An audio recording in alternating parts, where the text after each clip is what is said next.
জুলাই গণহত্যার বিচারের দাবিতে কফিন মিছিল ও সংহতি সমাবেশ করেছে জাতীয় নাগরিক পার্টি এনসিপির ছাত্র সংগঠন জাতীয় ঢাকা এডিশন 24 এর জুলাই 2024 নিয়ে ফিরে দেখা জুলাই। মুক্তিযুদ্ধের সন্তান, একজন রাজাকারের সন্তান। তার নাতিপুতিরা কেউ মেধাবী না, যত রাজাকারের বাচ্চারা নাতিপুতি হলো মেধাবী, তাই না?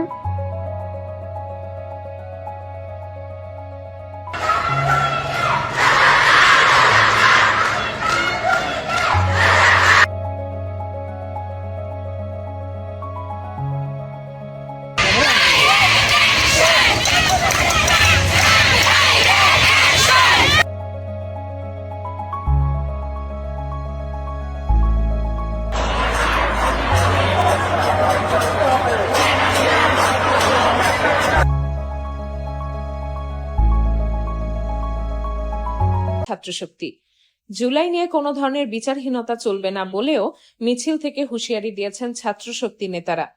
আজ শুক্রবার জুমা নামাজের পর ঢাকা বিশ্ববিদ্যালয়ের সামাজিক বিজ্ঞান অনুষদ ভবন প্রাঙ্গণ থেকে কফিন মিছিল শুরু হয়। মিছিলটি মধুর ক্যান্টিন মল চত্বর ও ভিসি চত্বর হয়ে রাজু ভাস্কর্যের পাদদেশে গিয়ে সংক্ষিপ্ত সমাবেশের মাধ্যমে শেষ হয়।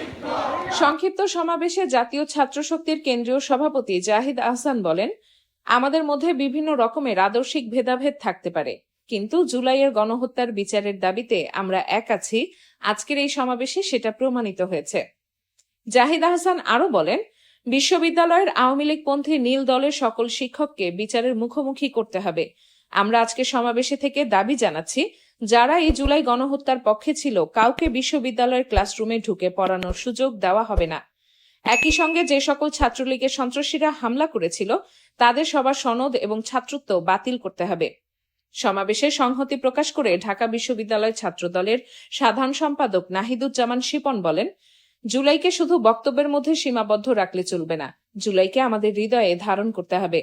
আর জুলাইকে ধারণ করার অর্থ হলো গত 1.5 দশকের বেশি সময় চালানো নির্মম নির্যাতন, নিপীড়ন, গণতন্ত্র ও বাক স্বাধীনতা হরণের ইতিহাসকে স্মরণ রাখা এবং ফ্যাসিবাদের বিরুদ্ধে দৃঢ় অবস্থান নেওয়া।